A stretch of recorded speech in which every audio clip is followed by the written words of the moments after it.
Hi everyone, it's part two of fruit desserts. So we're gonna put all these lovely desserts together and get them into the oven. So I've set the oven at 375, but I wanted to talk about the baking dishes for a second. And you've noticed I'm gonna use glass, and for at home, that's fine. At school, we have the hotel pans, which are made of stainless steel. One thing you wanna avoid using is like an aluminum pan, because aluminum reacts with acid ingredients such as the lemon. So try and stay away from aluminum pans at home for baking. Ceramic, glass is fine. But of course, we don't use glass in food service because it might break. But so be careful with aluminum, and especially the acidic ingredients that go in there. All right, so we're going to do the puff pastry, and I've just bought some Pepperidge Farm puff pastry, and you get 2 in a package. They're in the frozen section. I've thawed it overnight, so it's nice and soft. And I'm really not going to do anything to it. Let's see, maybe roll it. Yeah, maybe roll it a little bit. Let me get my rolling pin.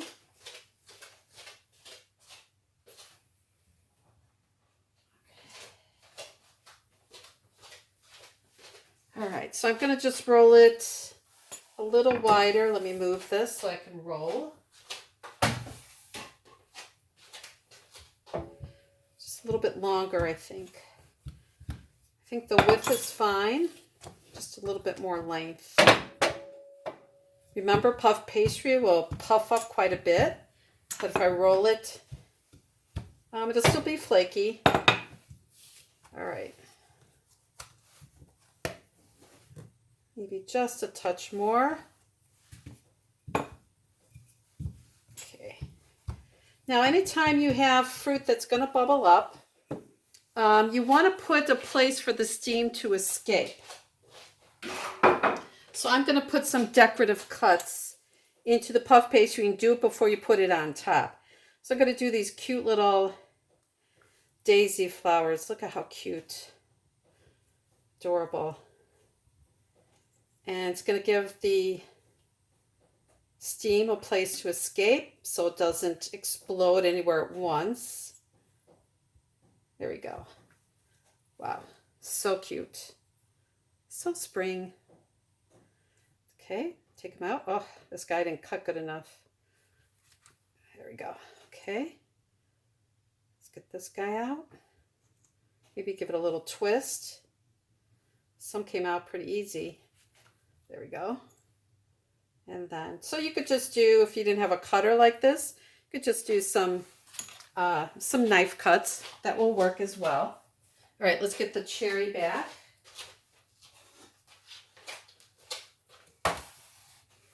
And all I'm going to do, let's do it this way so I don't stretch the dough too much. Fold it in half and then unfold it. Now, I like to leave it hanging over the edge. I'm okay with that because it's going to shrink a little bit, and I'm okay with having that overhang. So what I do want to do is put some vanilla sugar on top. So I'm going to brush it with water. You could also brush it with an egg wash, some egg and water to get even more brown. But you could certainly just do water as well, especially if you want to put sugar or something on the top. You need the dough to be sticky so the sugar will stick. All right, here we go. And I bought this lovely vanilla sugar. I don't know how to say it. Hi Layla. They sell vanilla beans and they sell vanilla sugar. So I bought some, so I might as well use it. Don't need a lot. Just a little sprinkle everywhere. Have nice crunchiness. So this is more of a crystal or finishing sugar. Rather than putting it in a product, it's usually put on top of muffins or cookies. So this will taste great. Beautiful. Add a nice vanilla flavor.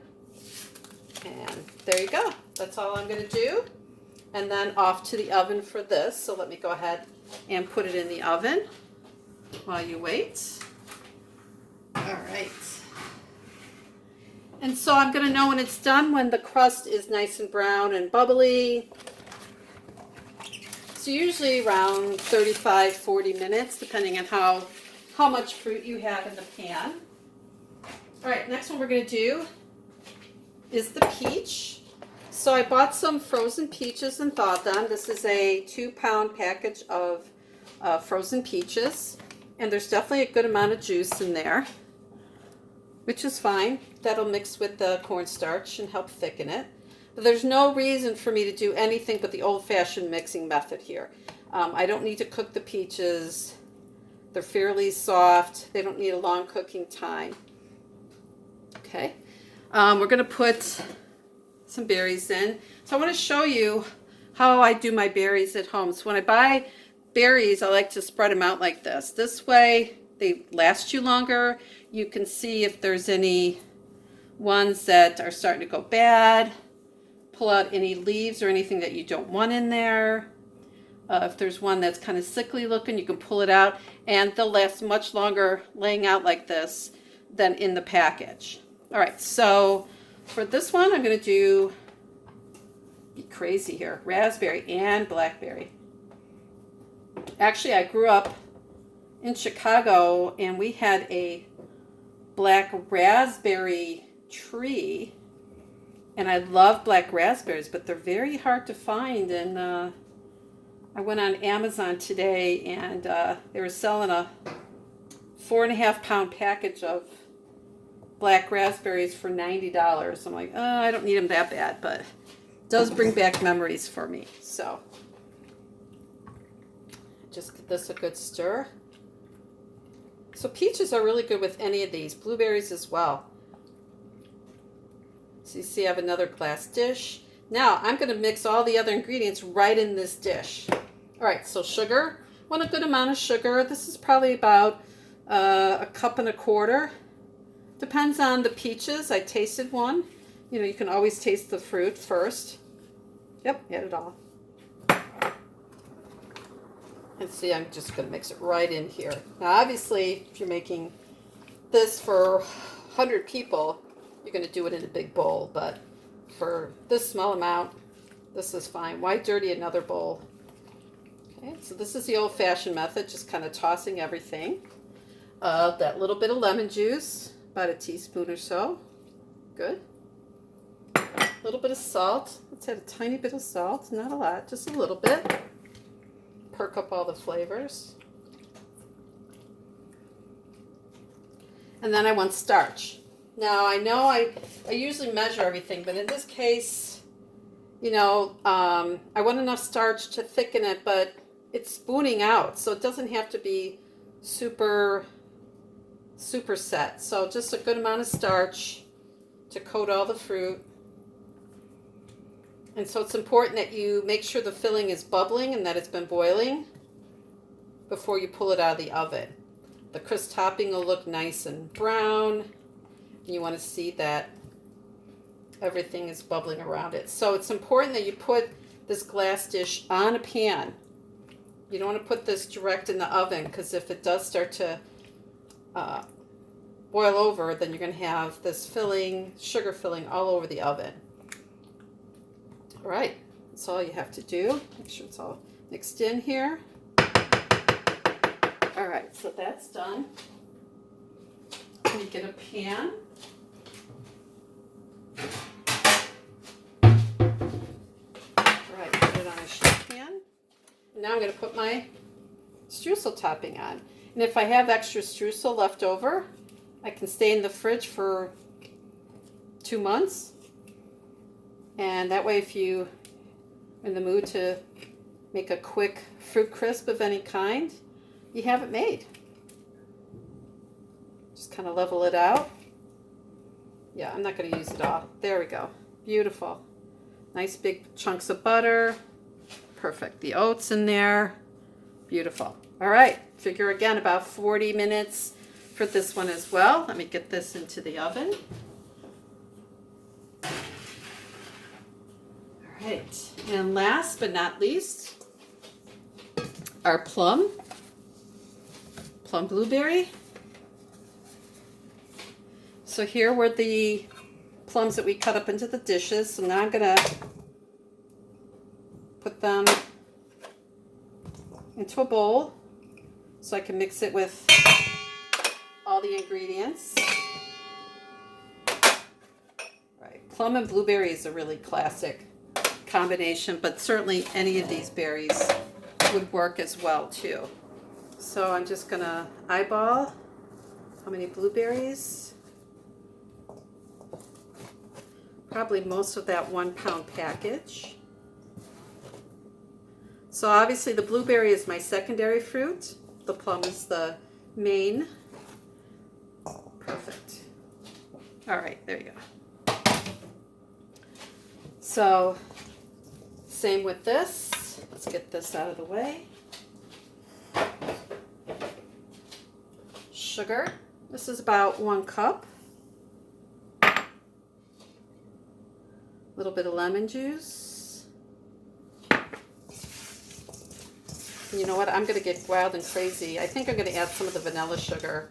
Kind of see how it goes in something like this. I've never done it, but what the heck? Let's try it. It's going to add a nice background flavor, I think. You could certainly just add vanilla extract. And then, of course, the cornstarch.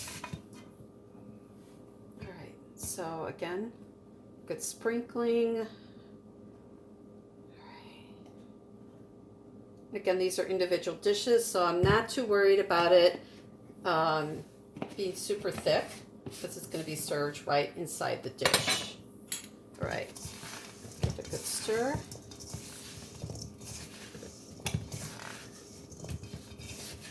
All right, so there's no juice.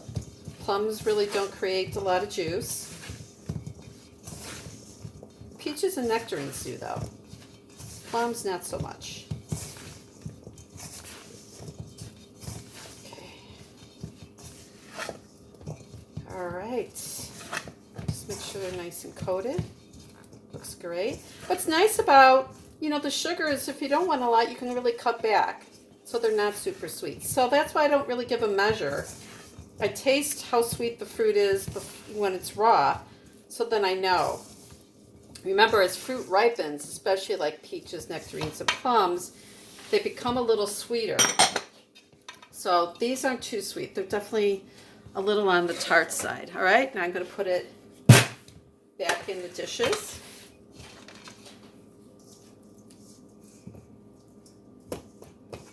I used to make cobblers and crisp at the racetrack, the horse racetrack, Arlington Racetrack, when I worked there for summer. They had senior day on Wednesdays. And so sometimes I made bread pudding, but other times I'd make fruit desserts like this. Older generation, they saw a lot of this at home. And so it's very nostalgic for them. So it's nice to have something like this. And it's soft and it's easy to eat. But I remember the one day the purchasing manager got in a whole case of plums by mistake.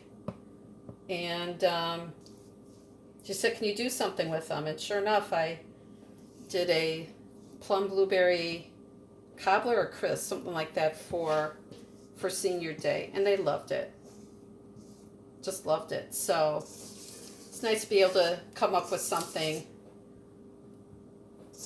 that maybe was an accident that the restaurant got. All right, especially in the summer, these desserts are great. All right, so here's the sweet cobbler dough. Now, certainly I could just kind of press it out or something, but I think it looks cool when you break it into chunks like this. It kind of gives that cobblestone effect, and that's kind of where this dessert was based on. That's why it's called cobbler. It's supposed to, it could be biscuit. Some people will do a biscuit.